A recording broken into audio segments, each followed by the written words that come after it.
Hello. So this is probably going to be a stupid video and probably a long video too, but basically we're going to go through all of the things that are involved with my setup, including connecting them to different consoles and just all the other random crap that happens in my stream. So obviously we've got the dance pads and the machine and the screens and stuff like that, but what we're going to do is we're going to go over to my computer and we're going to just go from as soon as I turn the thing on exactly what happens, and I'll try and walk through the process or something like that. So let's take a look. Let's see what happens. Alright, so as you can see, a million programs start opening up like right away, including Outlook, my favorite thing. But we've also got oh, there it goes, it's back. Everything is great. So we've got a Chrome tab here, first of all. This tab is running an extension called IE-tab, and what that's basically doing is emulating Internet Explorer within Chrome. And the reason for that is because, as you just saw there, it's pulled in a bunch of my follower data and a bunch of my subscriber data, and if I want to as well, it'll pull in my heart rate data and stuff like that as well. But the thing about browser security and stuff like that is that it doesn't like writing to local files. So if I want to like send this sort of stuff to my overlay, I kind of can't do that. So by embedding it in Internet Explorer, I can make use of ActiveX, which is Microsoft's proprietary crap that lets me actually write files to a text file. So we'll leave this for the time being. We'll swing over to this side. So this is my iTunes with my music. We'll just minimize that. We'll minimize my Outlook as well. And we're just going to wait for one more thing to open. The bot has opened. So the final thing here is Excel. And so now Excel has opened, and the first thing it prompts me for is sync subscriber list, and we're going to say, yeah, let's do that. So what it's doing is it's looking at this subscriber list down here. It's pulling all of that data in, and now that it's done that, we've now got my chat and everything else that's loading as well. So this is everything that happens on boot. Like every time I turn my computer on, this is kind of the process that I go through. We'll get back to this screen later, but basically this is what goes up on top of that screen up there, so I can read chat and see alerts and stuff like that. So yeah.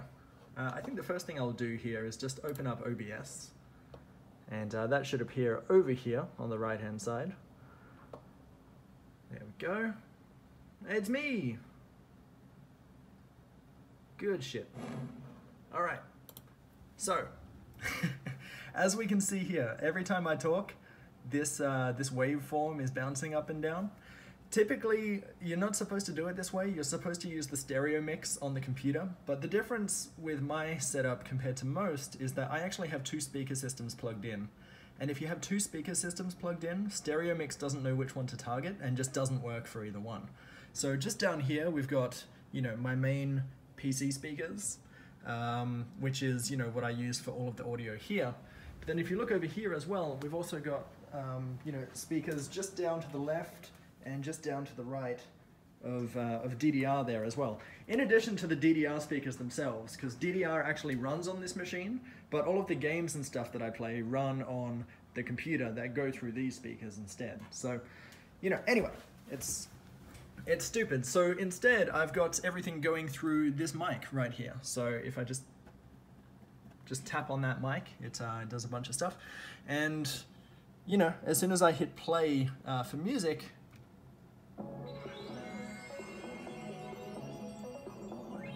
there you go, it's perfect. So that's typically how my streams start. Everything is controlled here from this Excel control panel here.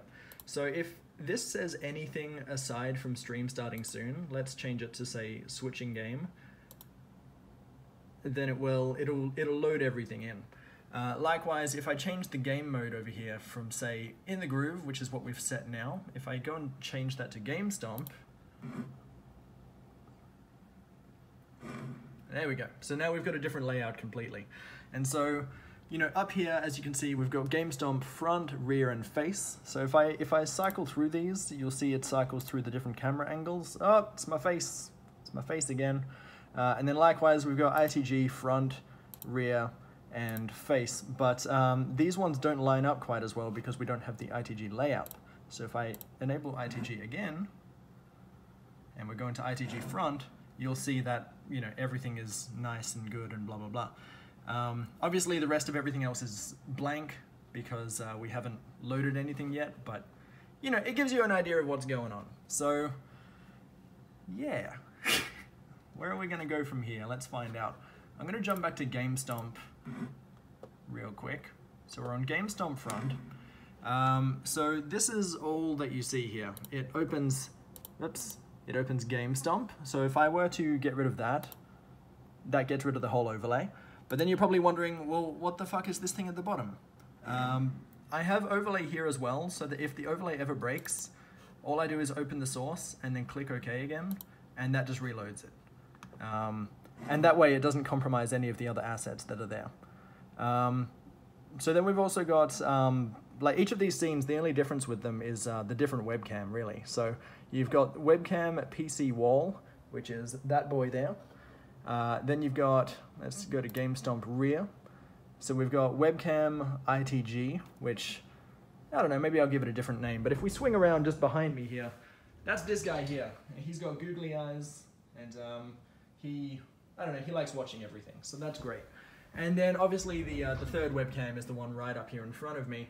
And I can actually just take that webcam off and walk it around the room. Like it's on like a 10-meter cable. So that's always a fun one. But for the time being, it just goes on my face.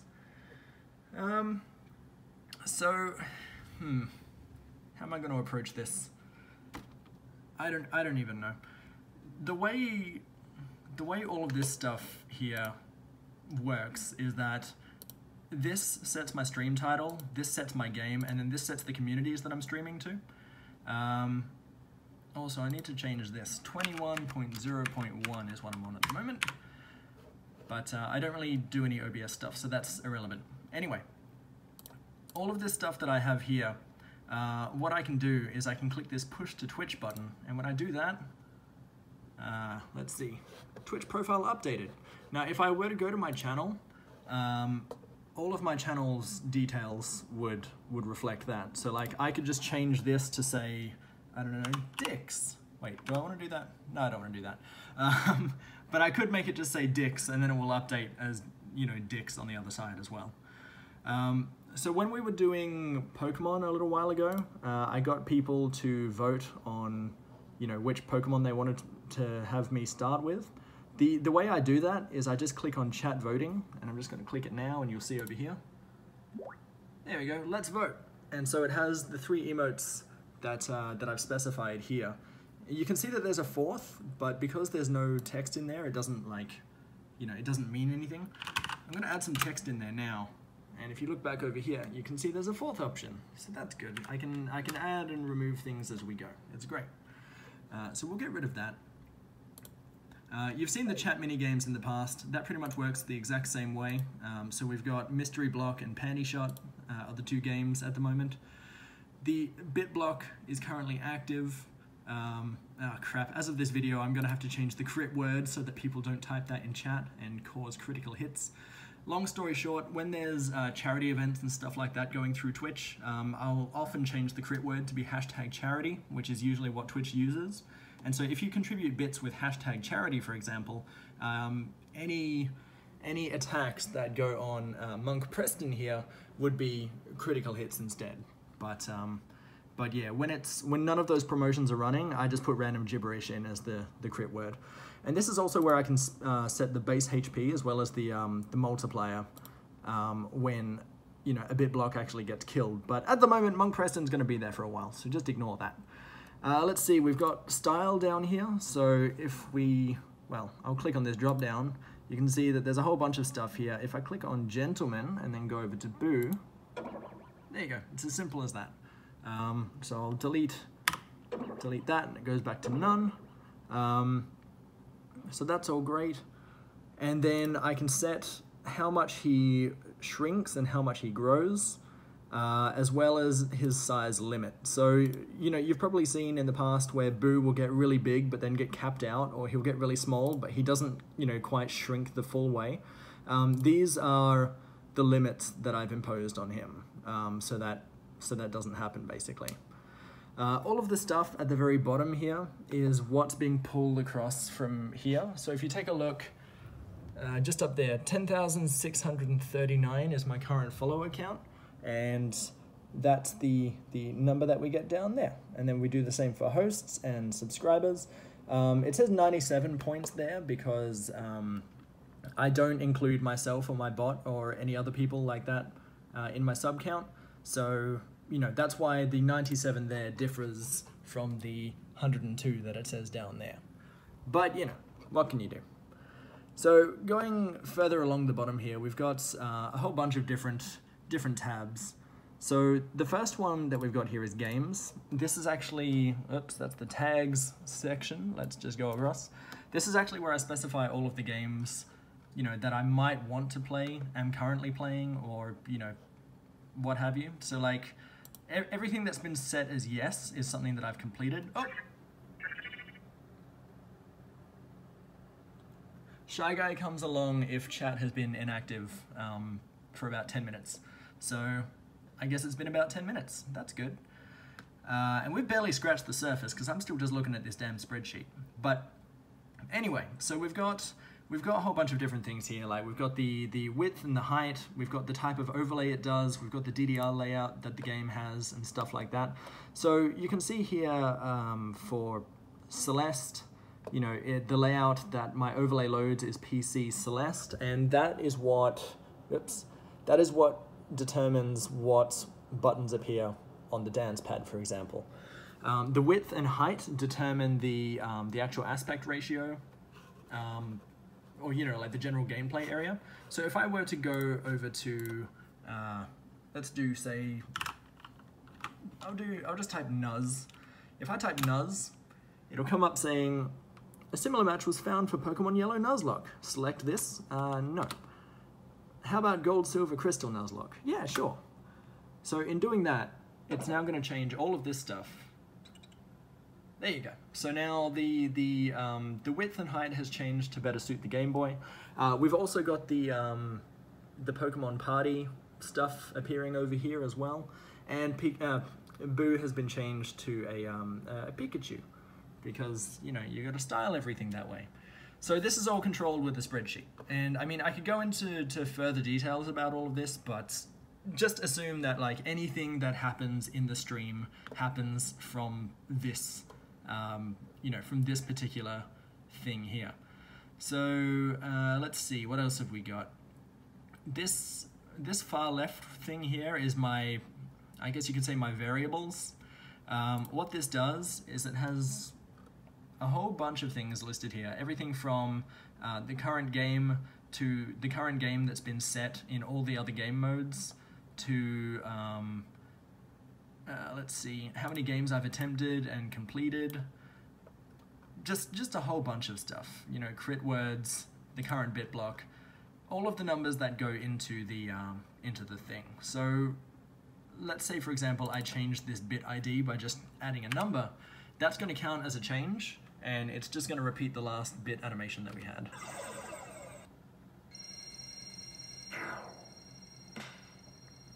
Nice. And that'll happen for all of this. Like, you know, I can go through, I can find, where are we? Where's my subscriber? Where's my latest subscriber? The hardest part about all of this is just trying to remember where everything is. So this is like this is my Pokemon Party, first of all. So, you know, for example, 133,35 means Pokedex entry number 133 and level 35, which is exactly what Eevee is right there. So if I change that to 134, for example, you'll see that Eevee will change to the next one up, which is Vaporeon. And so that's how all of that's controlled. And it's also why, at the moment, I can't show Pokemon names. When someone's you know, died, it's because I haven't actually programmed it in. But I can get there. I can get there. We've got quality here as well. which at the moment is set to best. This is actually the Flash player quality. So you can see at the moment Boo looks fine. If I change this from best to low, you can now see that he kind of looks... Oh wait, he went back to normal. Hold on. See, look at that, I'm smart. I've got a quality timer as well. So what I want to do is I want to set that to 100. And so now you'll see that when I change it to low, it starts counting down from 100. And so now, let's see, Boo looks like a jaggy, gross mess, as well as the rest of everything. You know, the camera's not doing a good job, but just assume it looks a hell of a lot worse. I mean, you can see that like Boo's color and stuff is clipping out of his body, so that's enough. So I'm just gonna set that back. Once the timer hits 0, it goes back to best. So I'm just gonna actually manually type 0 there. So what was I saying? Oh yeah, so we can go to the latest subscriber, which is Midnastar, and their duration is 0 because they're a first time sub. So if I were to just change that and add, crap. Come back. Where are you? There you are. All right, if I were to just add a 1 at the end of their name, just so it indicates a different sub, this will do the sub alert. So that's good. And then if I were to change the duration, for example, and then run it again, we'll be able to see different dances.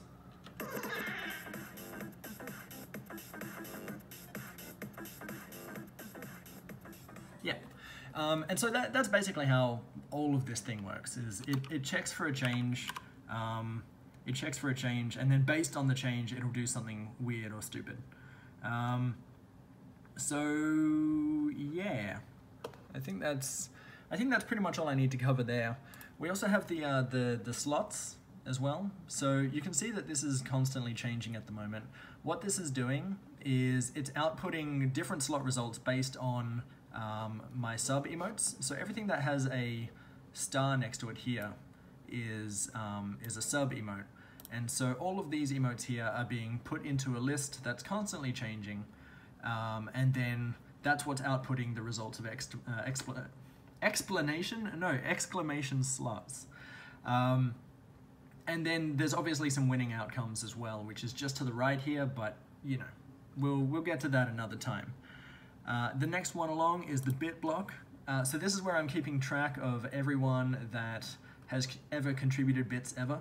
And you can see exactly how many each person has done, their stat breakdown, so that's everything from HP, attack, defense, and bless.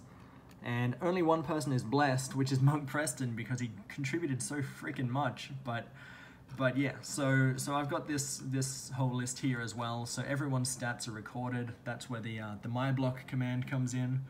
And then finally, we've got schedule. And schedule is very simple. It's just a 7-day breakdown.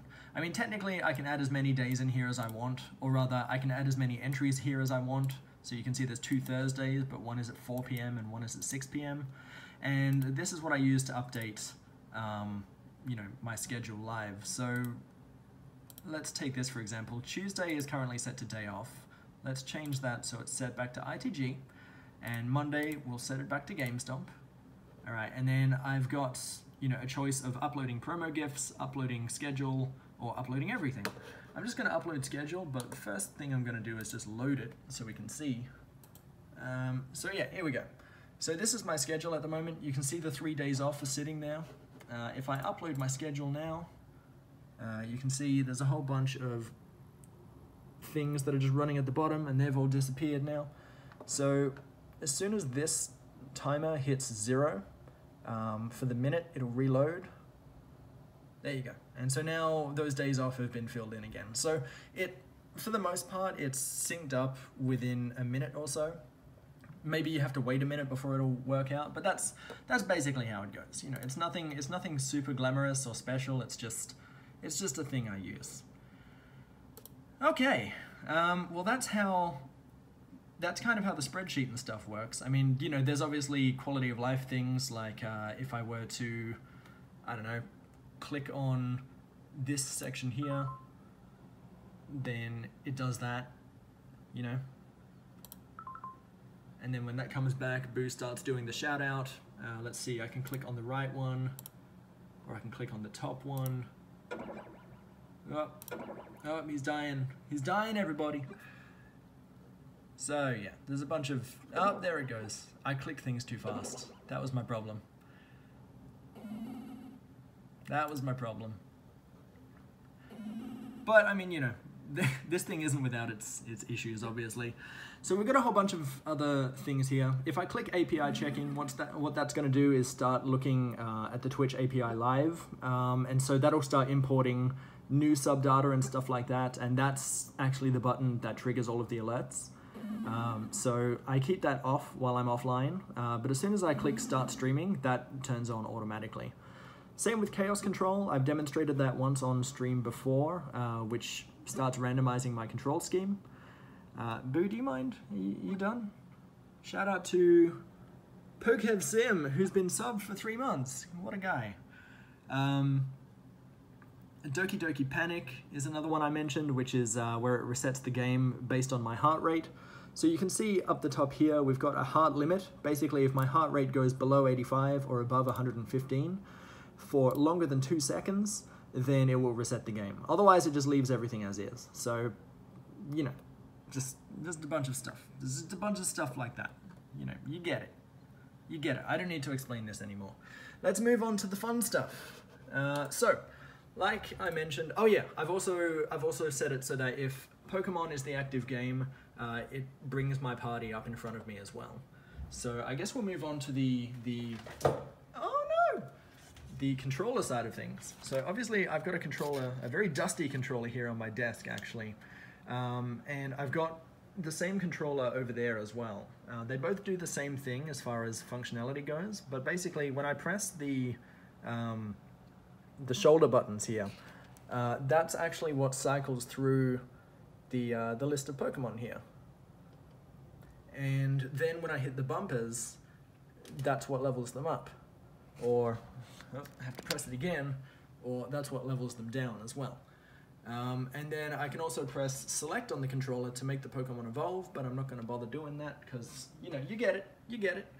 So that controller there, oops, it's gone. That controller there controls parts of my spreadsheet remotely. And that happens with a handy-dandy program called AutoHotkey, which is this thing down here. And so, where are we? Edit the script. And so we've got a whole bunch of scripty things here. Basically, AutoHotkey combined with Joy2Key here. So let's see, when I press a button, oh, wrong joystick. When I press a button, let's see, this is doing Control 8. So then when I go to Control 8, where are we? Control 8, what happens? Where are you? That's Control 4. Control 8, there we go. So, this has a bunch of different effects depending on what I'm doing. For example, during a Nuzlocke, this will pick the next Pokemon. So we don't want to do that. I'm actually just going to switch back to Celeste here.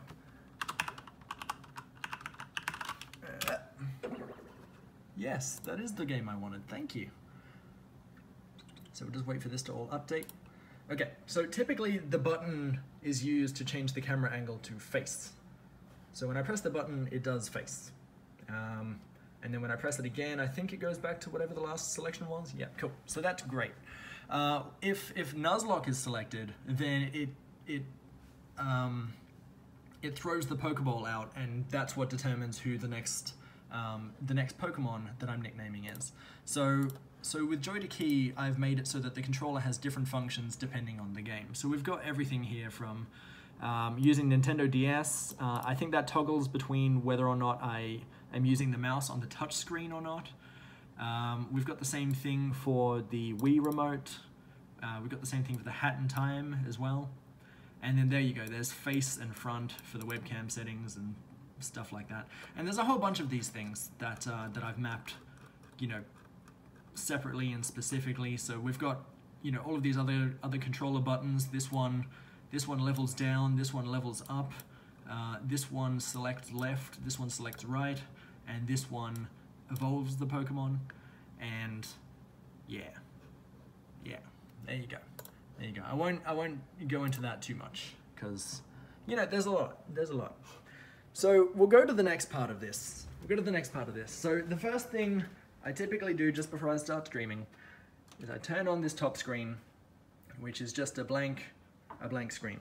What I then have to do is go back over here, and we're going to drag this window all the way across to off screen, and then I hit F11. And that will full screen it. And now you can see why it was so zoomed in as well. Also, shout outs to XX Sean, who is currently being hosted at the moment.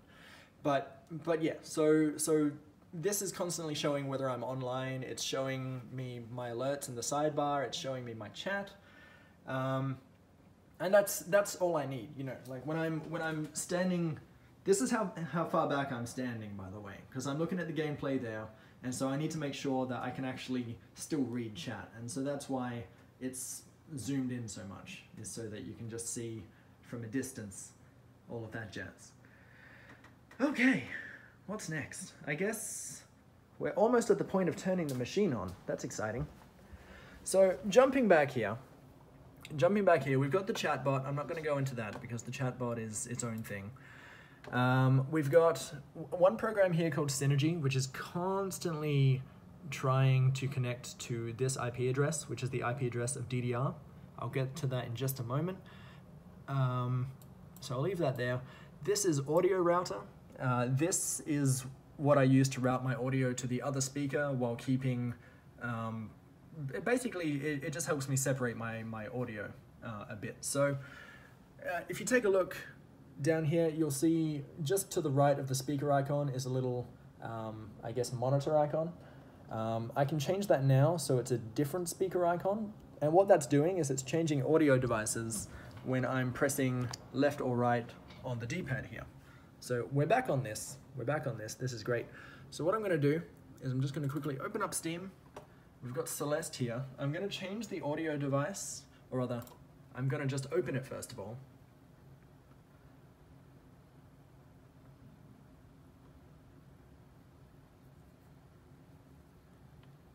Man, I hate these first-time startups. Like, once it loads once, it's fine, but... Alright. So, you know, you can hear that it's coming from pretty much in front of me. I don't want that. I want it to be over at DDR. So I'm going to close that. I'm going to press my button on the D-pad, and then I'm going to open it again. And so now, you can hear that it's coming from over here. Good. And so typically what I then do is I turn on my TV and we switch over to GameStomp, and there's Celeste. So there you go, we're sorted. But with some programs, if I change the audio device back, and I guess I should clarify why I'm changing the audio device back. I'm pretty sure, yeah, so the sounds of the overlay follow whatever the default audio device is. Out of order! Anyway, but that's a problem because obviously I don't want that. I want the sounds to stay here. And so I'll change the default audio device back. So now that the sounds are here, great. But some programs also follow the default audio device back as well. And that sucks. So what we have Audio Router for is to basically go in here and go, all right, Celeste, you go to ITG only, and that's it. So no matter what device I switch to, it is always going to go to that device during this session. And that's its only purpose. Like, thankfully Celeste is a good game where I don't have to worry about that, but some programs I still have to actually do that, and it sucks. But that's the whole point of the program, is that I can just, you know, I can just do that. No problem. So anyway, we'll close Celeste now. We don't need that open. anymore. So all is good. What we're going to do now is we're going to see what all of this synergy jazz is about. This can go away, don't need that. So it's obviously trying to connect to ITG or DDR. You know, I'll make it connect. So now we go over to DDR. I have this one switch here. Well, I have a whole bunch of shit here. Like I've got just cables out the arse going everywhere. Like it's a fucking mess, but it is what it is. So I'm gonna go, bam, it's on. When you see all the arrows light up, that's how you know it's booting. I'm just gonna change this back to ITG so we can see the thing booting. Okay. Actually, I'm pretty sure it doesn't show the first part of the booting. Yeah, that's right. I'm pretty much running blind until these lights turn off. So once the lights turn off, okay. So then it should load up a blue screen with a menu. There it is. So this is the main menu thing that I use. I don't use most of it anymore, but the main one I do use is services, which is where I launch In the Groove, which is my dance games. Right there. Because this was made like pretty much at the start of when I was streaming, so it's a lot of it has become obsolete now, but you know, we still keep the functionality anyway. And then we've got tasks, which is what I use to remap key bindings for consoles. So, you know, here we've got 3DS, Switch, Wii U, and then different games that don't let you map controls within the game itself. So, you know, games like Cuphead, Alwa's Awakening, A Hat in Time, they don't let me map the keys how I want them, or they don't let you map the keys at all. And so, you know, you're just kind of stuck with no solution at all. And so this helps fix that. Basically what it does is, I have a bunch of preset key changes.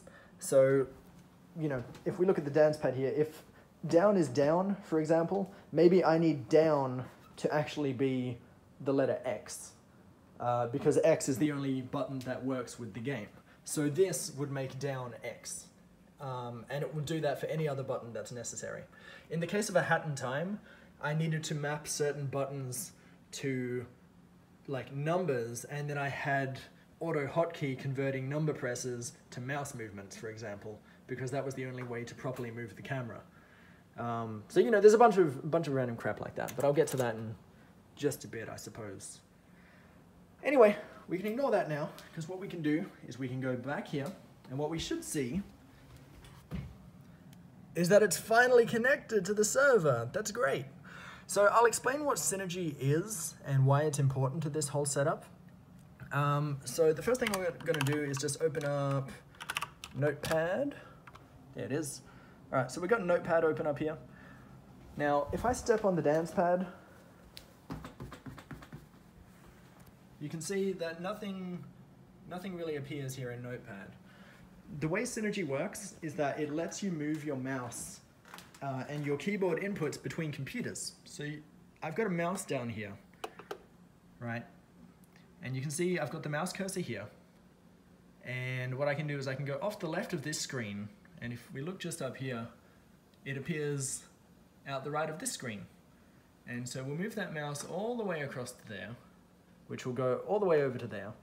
And so now that all of the inputs from this machine are going to that one, if I press down on the button now, there you go, I've just been saying E! And so now we know that left equals E, and so any game that requires key mappings, we can just map move left to E. And in fact, in my drawer here, I've got a little post-it note that has a little diagram of what each button does. So there you go. There you go. Shoutouts to Club Nintendo, by the way. Okay, so now inputs are connected. That's great. That's really great. I think I can close OBS now because I've kind of shown all of that. So that's good. I'll keep this running, but anyway. So now we need to actually start, I don't know, connecting to consoles and stuff like that. So we've got a 3DS here, for example. We've got a Wii U up here. Behind me we've got a Nintendo Switch, which is fun.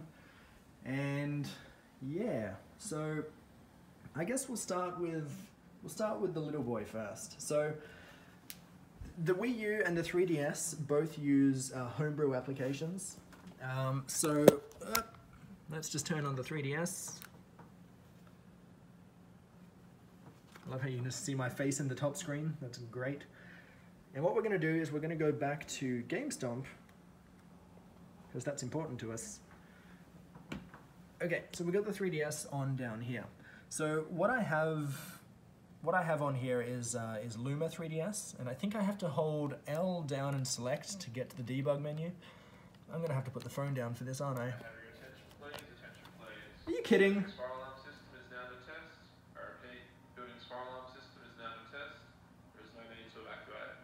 Don't test the fire alarm during my video! Ah.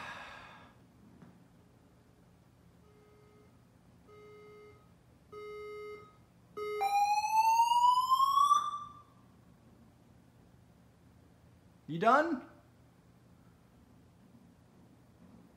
Yeah? Alright. Fucking hell, man. I can't just have like one moment of peace to record a fucking video. This is one take, by the way. So that's good. That's good. Let me just fucking press the button, I guess. Alright, so I pressed L down and select with Luma 3DS. And so we're going to go to miscellaneous options. And then we're going to go to start input redirection. And just before I start that, I'm going to go over to my computer. And we're going to open all of the 3DS related stuff. So on my desktop here, we've got 3DS Capture. So we'll open that up. I have a 3DS capture card installed on an old 3DS. So I'm not using any homebrew for that. Unfortunately, it is something that you have to spend money on. But you can see that this is the screen that was on the 3DS just a second ago. The next thing down from that is 3DS input redirection. So I'm going to open that too. And this is the program that I'll just put to the side there. Great. And then I also need to open this, which is another auto hotkey script that I use for the 3DS and Wii U. This uses a thing called VJoy, or Virtual Joypad. And I don't fully understand it. I just downloaded it from somewhere and, you know, tried to make it work as best as I needed. So you can see I've got some Hat in Time stuff there from the past, which was a one-off thing that I don't want to do again. Likewise, I've got, you know, key mappings related to all the 3DS buttons, key mappings related to all the Wii U buttons, and then I've got sub-mappings depending on whether I want to use the stick, the D-pad, the circle pad, or the D-pad for the respective console. So in this case, I want the circle pad. So E and R, for example, are left and right on the circle pad. So if I press E, and if I press R, it does that. So that's all good. I'm just going to leave that for the time being. The last thing I need to open is X output. Did I double click that, or did I just imagine it? Let's try again. There it goes. So I'm going to disable these two gamepads because they're the ones that are plugged in elsewhere. The top one is the VJoy device that I was talking about, and this is a virtual gamepad. And what this is basically doing is it's... Okay, so key maps, E and R, for example, are being converted to VJoy stick movements. So if I press E, that moves the stick left. If I press R, it moves the stick right. Now, VJoy is then being converted to X output, which is, you know, for an Xbox controller. And then input redirection is interpreting the X output. So basically it's going through like two lots of conversions here.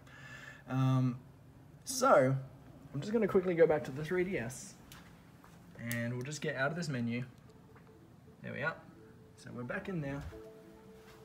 We're back over here. Now hopefully if I just press E and R, oh, we got nothing, we got nothing. Give me a sec. Okay, let's try again. So we're going to go miscellaneous options, start input redirection. Okay. I bet it'll just work now. Oh, you bastard. So, just for some reason it didn't activate the first time. So now, by pressing E and R, I'm pressing left and right on the circle pad, and then Q and W are up and down. Super Mario 3D Land. And then H is my A button, and there you go. We're now controlling the 3DS from the computer, which then, you know, over at the dance pad, which remember is sharing the inputs, I'm now controlling it with the dance pad. So that's how all of this predominantly works. You know, inputs are sent from the DDR machine over to the computer. The computer converts a whole bunch of stuff with the help of homebrew software on the actual hardware, and then everything eventually works. And we don't ever have tech issues ever, especially not during a live demonstration. So let's switch this off. You know, you get that. That's fine. So now I'm gonna have to take the SD card out of this 3DS. Get out, get out. Because we're upsizing now. We're going to the Wii U, and I reused the same SD card for that. So I'm gonna turn on the Wii U now.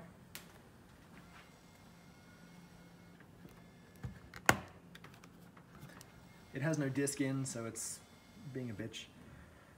Okay. Now hopefully this should have automatically switched over to the Wii U. It did. Good.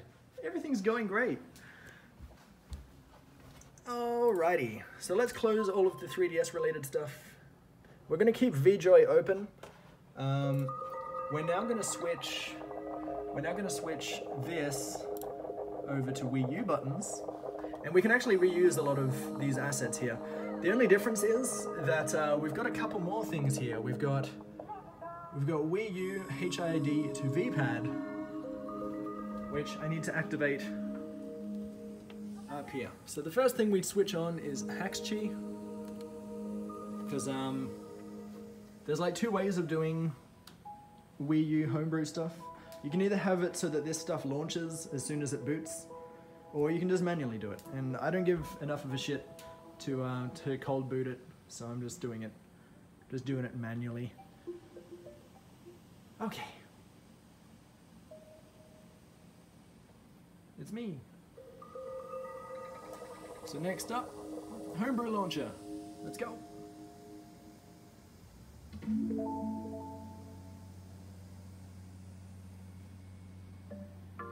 Cool. So the one that we're going to be using is HID to VPad, like I said. So I'm just going to tap on that and hit load. Oh god, it's loud. So up here, we're going to take control of the gamepad. And we're going to... actually, no. Before I do that, sorry, I have to open HID to VPad and click connect. Oh, it's so loud. Okay. So now I hit apply patches, I think. No, I fucked up. It's okay, we'll start it again. I'm pretty sure I was supposed to connect the program first. So I fucked up. Let's launch again. I'm bad at doing things on a first take, by the way. That's why I don't do this stuff live. I do it before I go live, and that's why I'm usually late when I go live. So, we'll select that. Oh, it says right here, look, I'm so stupid. Press A to map a controller to gamepad. Let's press A. Press any button on the USB controller. Okay.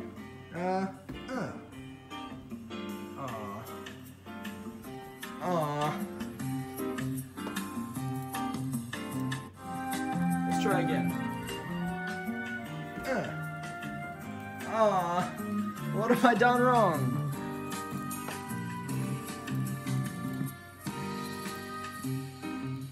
Okay, that's all connected. So is this. You bitch. Okay, there we go. Alright, we got it. So now that we've done that, we'll hit apply patches. All is good in the hood, don't you worry about a thing. All is good. So now that we've done that, hopefully I can demonstrate that just by standing here, I have control of the Wii U menu now. I don't have any games in. Actually, can I just take the gamepad? That might help.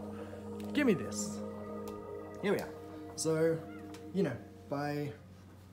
Where are we? We're selected on me. By pressing the right arrow, it goes right. Ah, it's working. Amazing. And so yeah, that's how we play Wii U games. Fun fact, as of making this video, I haven't used this to play any Wii U games yet. But that's beside the point. The fact is I can do it. So, you know, whatever. That's how we do the Wii U. Ah, get up there. Thank you. Okay, so we'll kill that. We'll kill that. Let's see. So the final thing, which is the most recent thing, is the Switch.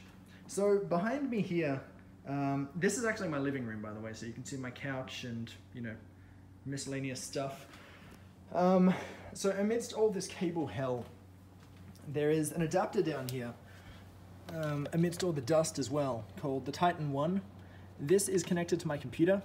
This is a 5-meter active USB extension cable, and so this, if we follow it around, and by follow it around I mean if we look here, just under the carpet, oh, there you go, you can see that cable there, and then if we go along here, you can see it coming out the back here, and it's going all the way out into the Switch dock, and then the Switch dock has this USB-C cable here going all the way up, connected to the Switch there.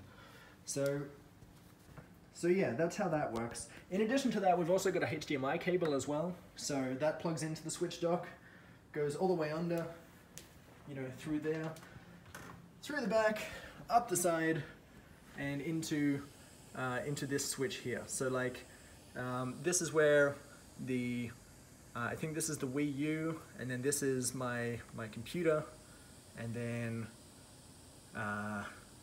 something else, I can't remember. It doesn't matter. So yeah, we'll go here, we'll hold the home button to turn on the Switch, and then the HDMI switcher thing switches us over. Now I'm pretty sure this just works straight out of the box. God, if only, right? So that's gonna switch off in just a moment. That's fine. We're gonna go and close this. There was one particular thing I forgot to do anyway. We've got another program here, which is G-Tuner.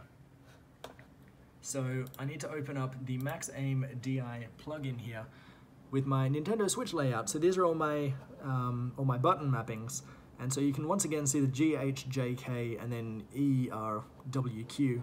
This is how I, you know, use a controller with this thing. So by enabling capture mode, any inputs that I do now are going to get picked up by whatever's plugged into the Switch, which, as I mentioned, goes through that big cable there. So if I press A, I accidentally pressed B. I forgot that the Switch is different to PlayStation. So there we go. I have complete control of the Switch, and then we can go right ahead and play Kirby Star Allies, which I'll do later. But you get the idea. The Switch is actually the easiest thing for me to connect up to, especially because everything is like wired and good to go now. But yeah, I'm just trying to think of if there's like anything else even worth mentioning about this. I mean, just look at all that shit, man. Like, I need to sort this cable shit out, but there's just so much stuff, and at the moment I just don't want to risk breaking anything, because, you know, it works. It just works as it is, and everything's working great for the most part. But yeah, I need to organize my everything. Hey, it was under an hour though. That's a plus. So yeah, anyway, if you guys have any questions, I guess I probably should have said it at the start of the video. Now this is going to get completely overlooked. But yeah, if you have any questions, I don't really know how well I can answer it because, you know, for the most part, I don't really understand a lot of this stuff. I'm just following tutorials and you know, just putting bits and pieces together until something works.